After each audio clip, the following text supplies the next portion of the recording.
को मैंने देखा था, रिजर्व बैंक में थे वो, फिर उनका ट्रांसफ़र हुआ कश्मीर, सिंगल थे तो दादाजी ने जाने नहीं दिया। तो once he sat home, he started business for the first time. तो पहला बिजनेस हमने आइसक्रीम पार्लर का चालू किया था पापा ने। हमारे पड़ोसी थे वो जेम्स स्टोन ट्रेडिंग में थे, तो उनसे जेम्स स्टोन की उन्होंने पकड़ ली और धीरे धीरे करके छोटा एकदम बूटस्ट्रैप स्क्रैच से छोटा सा बिजनेस एस्टैब्लिश किया। मैंने उनसे काफ़ी इंस्पायर्ड था कि इतनी बड़ी एज में आके आप अपना पूरा करियर लाइन चेंज करते हो। तो जब मैंने उनको देखा पिवट करते हुए, तो हाँ मुझे लगा कि हाँ मतलब कुछ भी पॉसिबल है।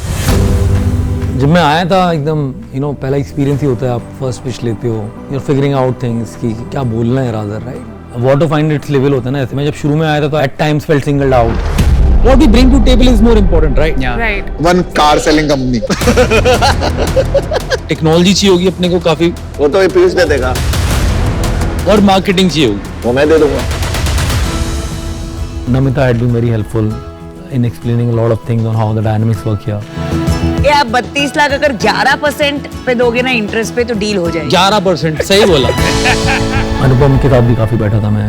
जब टैंक में जाते तो आप लोग obviously fighting for the same deal, तो डायनेमिक्स चेंज होती हैं। भाई हम लोग रहेंगे नहीं तो आपको आइडियाज कौन देगा? अनुपम को पास कोई आइडिया होता तो कुछ और भी करता ना लाइफ में। Oh that was deep. मैं 4 कंपनी बना चुका हूँ भाई। जिसको कोई नहीं जानता ना उसको छाती ठोक के बोलनी पड़ती है, मैंने 4 कंपनी बनाए। मेरे को ना थोड़ा सा यूनिट इकोनॉमिक्स अगर समझाओगे, एक बार यूनिट इकोनॉमिक्स समझा दो। 27.5 लाख कमाया अपन ने, एक यूनिट इकोनॉमिक्स ही पूरा समझा दीजिए हमारे को। पागल कर देते हैं यूनिट इकोनॉमिक्स। मुझे लगता है कि आप लोग प्रॉफिटेबल हो जाओगे क्योंकि आपके किचन यूनिट इकोनॉमिक पे प्रॉफिट हो गए। अभी भी ऑफर ना देना तो आप इनको उठा के पटक देते। मेरे यूनिट इकोनॉमिक्स पूछने का मेन कारण ये होता है कि मैं ढूंढ पाऊँ कि जो फाउंडर का ट्रेट है, सुपर पावर, क्या वो मेरे नंबर्स में मिल रहे हैं कि नहीं मेरे। मेडिलेंस 20 मिनट में एम्बुलेंस प्रोवाइड करती है। मेडिलेंस एक ऐसी डील थी जो मेरी काफ़ी क्लोज थी, जो उन लोगों ने इनोवेट किया था एम्बुलेंस टाइम पे पहुंचाना। ये वो डील थी जिसके अंदर मैंने सिंगल लार्जेस्ट ऑफर भी दिया था। मुझे चाहिए 10%, 5 करोड़ रुपए डालूंगा। आपने 2 मांगे, मैं 5 डालूंगा। So we'll go with Piyush, Namita and Aman. Journey चल रही थी शार्क टैंक की, कुछ डील हार रहा था, अच्छा भी नहीं लग रहा था। फिर आता है डॉबी। नमस्ते शार्क। नमस्ते शार्क्स। नमस्ते। अर्जुन और मुकेश जी, फादर सन कॉम्बो, ये वो डील थी जिसके अंदर मैं और अनुपम हेड ऑन गए। 72 lakh 11% last and final offer. क्या बोल, आप अपनी इक्विटी बचाइए, ये बहुत ज्यादा इक्विटी ले लेंगे। और अनुपम मेरी है ना पेमेंट डील भी खराब कर रहा होता। मैं 72 लाख देता हूँ आपको 9% के लिए, हाँ की ना भी करो, नहीं तो आई एम आउट। अर्जुन और मुकेश जी ने शायद ईथोस और वैल्यू सिस्टम समझा और मेरा ऑफर लिया फाइनली। Okay done.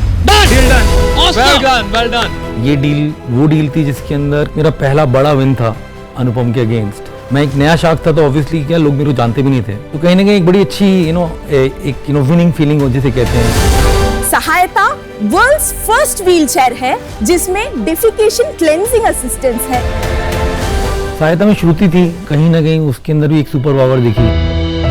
अपनी कठिन परिस्थितियों में उसने बहुत फाइटर तरीके से धंधा बनाया। कहीं ना कहीं she had lost a father, I had lost my father, after which I started this business. तो कहीं ना कहीं आप एक पर्सनल कनेक्ट भी आपका बनता है। आपने मांगा है 10% 1 करोड़ के लिए, मैं कोई नेगोशिएट नहीं करना चाहता। 1 करोड़ 10%।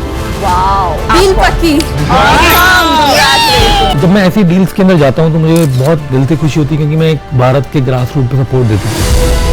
पूरे सीजन में इतने सारे टाइप के बिजनेस मैंने देखे, इतने सारे लोगों से इतना सीखा इंडस्ट्रीज के बारे में, तो कहीं ना कहीं मेरा सेल्फ लर्निंग का बहुत हाई रहा। और फिर जब अपने इम्प्रेसिव एंटरप्रेन्योर से मिलते हो तो शो के बाद भी मौका मिलता है इंडस्ट्री को और डिटेल में समझने का।